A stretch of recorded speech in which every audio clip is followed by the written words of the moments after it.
তো শেখ হাসিনা সেই কথার সাথে আমি জামাত ইসলামের নেতাদের এবং এনসিপির নেতাদের কথা থেকে এক সুরে এখন মানে এক জায়গায় এসে যাচ্ছে। ওই জুলাই সনদ অনুযায়ী তারা আর একটা সভা শুরু করতে পারে, হ্যাঁ পারে, পাল্টা একটা পার্লামেন্ট শুরু করতে পারে। এই যে জুলাই সনদে বিএনপি স্বাক্ষর করলো, তারপর গণভোটে হ্যাঁ জয়যুক্ত হলো, এখন বিএনপি সরকার গঠনের পর আসলে তাদের এই যে শপথ, সংস্কার পরিষদের সদস্য হিসেবে শপথ না নেয়া, এই বিষয়টিকে আপনি কিভাবে দেখেন? আসলে কি দুটি শপথ নেওয়া তাদের উচিত ছিল কিনা, এই প্রসঙ্গে আপনার মতামত শুনতে চাই।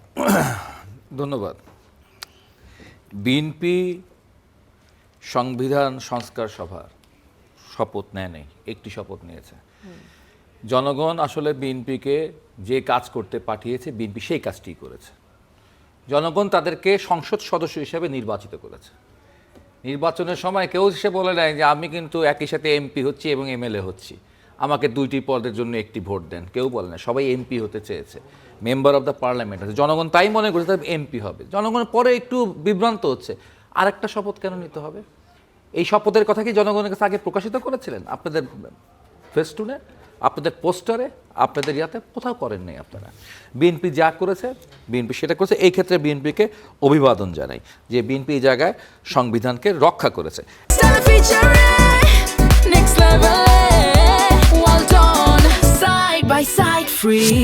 এখন প্রশ্ন হচ্ছে, যখন সংবিধানকে রক্ষা করার প্রশ্ন আসে তখন আমি দেখছি এক ধরনের প্রবণতা, খুব ভয়ঙ্করভাবে একটা প্রবণতা আছে। তারা রীতিমতো হচ্ছে মানে এই জুলাই গণ অভ্যুত্থানের পর যে ইন্টারিম গভর্নমেন্ট তৈরি হলো এইটারও বৈধতা নিয়ে তারা প্রশ্ন তুলে দেয়। এটা নিয়ে তো আমরা শুরু থেকে দেখেছি যে আওয়ামী লীগের নেতৃবৃন্দ, শেখ হাসিনা শুরু থেকে এটাকে বলে আসতেছে যে যেই কথাগুলো বলে আজকে তারা এইখানে এসে এই 12ই ফেব্রুয়ারি নির্বাচনের পরে এসে যখনই তারা তর্কে বিতর্কে আইনগত প্যাচে পিছিয়ে যায় তখনই তারা টোটালটাকে চ্যালেঞ্জ করে বসে। কিসের ইন্টারিম, কোথার থেকে 106 দ্বারা আসলো, কোথার থেকে হচ্ছে গিয়ে তাহলে এই ইসি গঠিত হইলো, কোথার থেকে হচ্ছে এই নির্বাচন হলো, তাহলে সব অবৈধ। এই সব অবৈধের তো স্লোগান দিয়ে আসতেছে শেখ হাসিনা। তো শেখ হাসিনা সেই কথার সাথে আমি জামাত ইসলামের নেতাদের এবং এনসিপির নেতাদের কথা থেকে এক সুরে এখন মানে এক জায়গায় এসে যাচ্ছে। কথায় কথা আমি এর আগেও দেখেছি, উনি যে বৈধতা প্রশ্ন বললো না দ্বৈত নাগরিকের, আমি নিজে আমার আপিল যখন বাতিল হয়েছে, আমার আপিলের দিন একই দিনে হচ্ছে গিয়ে, আমি নাম বলবো না, একজন ব্যারিস্টার আছেন খুব বিখ্যাত জামাতের, অনেকগুলো বইপত্র নিয়ে তিনি বসেন সাধারণত সব জায়গায়, তিনিও ওই দিনে বইপত্র নিয়ে গেলেন। যখন আমি দেখলাম যে তার ওই দ্বৈত নাগরিক আরেকটি ইসলামিক দলের দ্বৈত নাগরিক ছিলেন, সেটাকে যখন পেঁচিয়ে ফেলেছে নির্বাচন কমিশন, প্রায় বাতিল হয়ে যাচ্ছে, ফাট করে বললো আপনাদের বৈধতা কোথায়? আপনারা যে সংবিধান আইন দেখাচ্ছেন আপনাদের বৈধতা নাই, আপনারা কই থেকে আসছেন? ঠিক আছে, ইন্টারিম কই থেকে আসছে? তখন দেখলাম সাথে সাথে নির্বাচন কমিশন স্কুইজ হয়ে গেল। স্কুইজ হয়ে তারা বললো আচ্ছা এটা পেন্ডিং থাকুক সিদ্ধান্ত, অমুক তারিখ এটার ফয়সালা হবে। এরপর আমি দেখলাম যে হলো আমারটা গৃহীত হয়ে গেল, আমাদের বিষয়টাকে সিগনেচারের সমস্যা ছিল।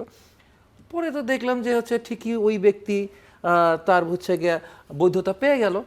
হ্যাঁ, ওই একটা বক্তব্যই যে এটা আপনারা কোত্থেকে পাইছেন, আপনারা ইন্টারিম কোত্থেকে আসছেন, আপনারা ইসি কোত্থেকে আসছেন, এই একটা কথা বলে তারা অনেকগুলো বেআইনি কাজ ভবিষ্যতে করবে।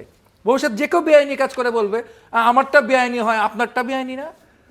এই জায়গাটা তো হচ্ছে ডক্ট্রিন অফ নেসেসিটির মধ্য দিয়ে, আমাদের একটা জাতীয় কনসাসনেসের মধ্য দিয়ে আমরা সেই সময় একটা ইন্টারিম গভর্নমেন্টের দিকে গেছিলাম। ঠিক আছে, গেছিলাম। কারা যায় নাই? কারা ওই সময় এই ব্যাপারটা বিরোধিতা করছিল? যারা ওই সময় হচ্ছে সেই পতিত সরকারের পক্ষে ছিলেন বা সরকারের লোক ছিলেন, তারা সেই জায়গায় হচ্ছে কি বিরোধিতার জায়গাটা ছিল। বাকি তো সারা বাংলাদেশ, গোটা বাংলাদেশই একটা জায়গায় ঐক্যবদ্ধ হয়েছিল। কিন্তু এখন প্রশ্ন হচ্ছে, এখন যে তর্ক বিতর্ক বা বিভেদ তৈরি হচ্ছে, সেই বিভেদটা আসলে এই জুলাই সনদ আর ওই জাতীয় ঐক্যমত তৈরি করার মধ্য দিয়েই তৈরি হয়েছে।